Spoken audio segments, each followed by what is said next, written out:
ചോദിച്ചു. ശരി, പറയാം. നമ്മൾ ഇന്ന് റബേക്ക ആൻറ്റിയുടെ വീട്ടിലാണ് പോകുന്നത്. അത് കേട്ട് എസ്തറും ഇവയും ശരിക്കും ഞെട്ടിപ്പോയി. അതെ, നമ്മൾ അവിടെ കുറച്ച് ദിവസം നിൽക്കും. അതുകൊണ്ട് എന്തെങ്കിലും പാക്ക് ചെയ്യാനുണ്ടെങ്കിൽ എടുത്തു വെച്ചോളൂ, അവരുടെ അമ്മ പറഞ്ഞു. ശരി അമ്മേ, എസ്തർ പറഞ്ഞു. ആ ശരി, അങ്ങനെയാണെങ്കിൽ ഞാൻ വേഗം റെഡിയായിട്ട് വരാം. നിങ്ങളും റെഡിയായി നിൽക്ക്, അവരുടെ അമ്മ പറഞ്ഞു. അങ്ങനെ അവരുടെ അമ്മ റൂമിലേക്ക് പോയി. ചേച്ചി, ഇത് മറ്റേ അതെ ഇവ നമ്മൾ അന്ന് അവിടെ കണ്ട ഗോസ്റ്റ് ഇല്ലേ, അതായത് ബെനീറ്റ, അവരുടെ ബന്ധുവിൻ്റെ പേര് തന്നെയല്ലേ നമ്മളുടെ അമ്മയും ഇപ്പോൾ പറഞ്ഞത്? അതെ ചേച്ചി, ഞാൻ അത് തന്നെയാണ് പറയാൻ വന്നത്, ഇവ പറഞ്ഞു. പിന്നെ നീ ചോദിച്ചില്ലേ, പിന്നെ നീ അന്ന് പറഞ്ഞില്ലേ അമ്മ ആരുടെയോ തോളത്ത് കൈകെട്ടി നിൽക്കുന്നതെന്ന്? അത് ബെനീറ്റയുടെ തോളത്തായിരുന്നു, എസ്തർ പറഞ്ഞു.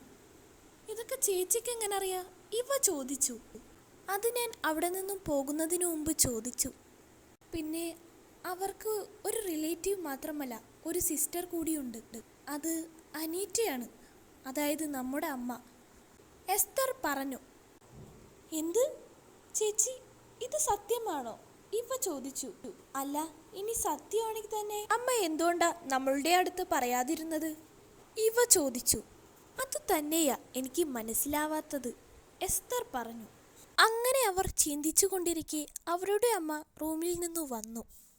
അല്ല, നിങ്ങളിതുവരെ റെഡിയായില്ലേ? അമ്മ ചോദിച്ചു.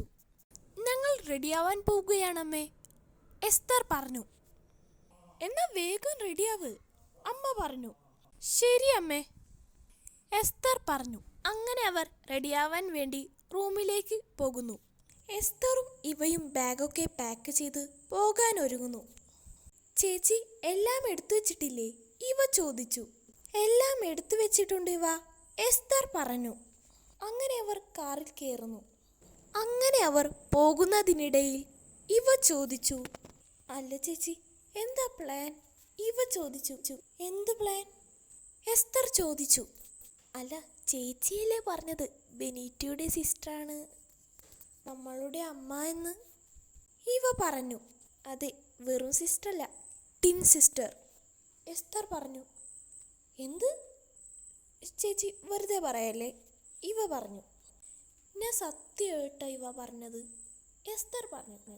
ഓ, വെറുതെ അല്ല, ആ ചേച്ചിയും നമ്മളുടെ അമ്മയും ഒരുപോലെ ഇരുന്നത് അല്ലേ? ഇവ ചോദിച്ചു. അതെ, എസ്തർ മറുപടി പറഞ്ഞു. എന്താണ് രണ്ടുപേരിരുന്ന് സ്വകാര്യം പറയുന്നത്? അമ്മ ചോദിച്ചു. ഒന്നുമില്ല അമ്മേ, എസ്തർ പറഞ്ഞു. ശരി ശരി.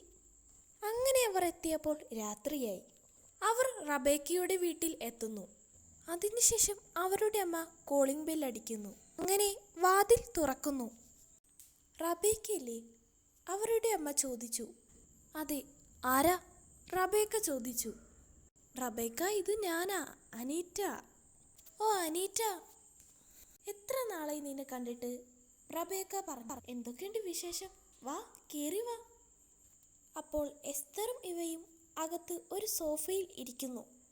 ഹലോ മക്കളെ, എന്താ നിങ്ങളുടെ പേര്? റബേക്ക ചോദിച്ചു. എൻ്റെ പേര് എസ്തർ. എൻ്റെ പേര് ഇവ മരിയ. വൗ, നല്ല പേരാണല്ലോ, റബേക്ക പറഞ്ഞു. അല്ല, നിങ്ങൾക്ക് കുടിക്കാൻ എന്തെങ്കിലും വേണോ? വേണ്ട ആൻറ്റി, എസ്തർ പറഞ്ഞു. അങ്ങനെ അവർ കുറേ നേരം വർത്താനം പറഞ്ഞുകൊണ്ടിരുന്നു. സമയം പോയത് അവരറിഞ്ഞില്ല. അയ്യോ, 12 മണിയായോ? സംസാരിച്ച് സമയം പോയത് അറിഞ്ഞില്ല. ആരും ഉറങ്ങുന്നില്ലേ? ബാക്കി വിശേഷമൊക്കെ നാളെ പറയാം. എന്നാ ശരി ആൻറ്റി, ഗുഡ് നൈറ്റ്, ഇവ പറഞ്ഞു. അപ്പോൾ ശരി മക്കളെ, ഗുഡ് നൈറ്റ്. റബേക്ക അതും പറഞ്ഞ് കിടക്കാൻ പോയി. അങ്ങനെ എസ്തറും ഇവയും കിടക്കാൻ പോയി. എസ്തർ പെട്ടെന്ന് ഒരു ഫോട്ടോ കാണുന്നു. ആ ഫോട്ടോ കണ്ട് എസ്തർ ഞെട്ടിപ്പോയി. എന്തായിരിക്കും ആ ഫോട്ടോയിൽ? ആ ഫോട്ടോ കണ്ട് എസ്തർ എന്തിനായിരിക്കും ഞെട്ടിയത്? ഇതറിയാൻ അടുത്ത എപ്പിസോഡിനായി കാത്തിരിക്കൂ.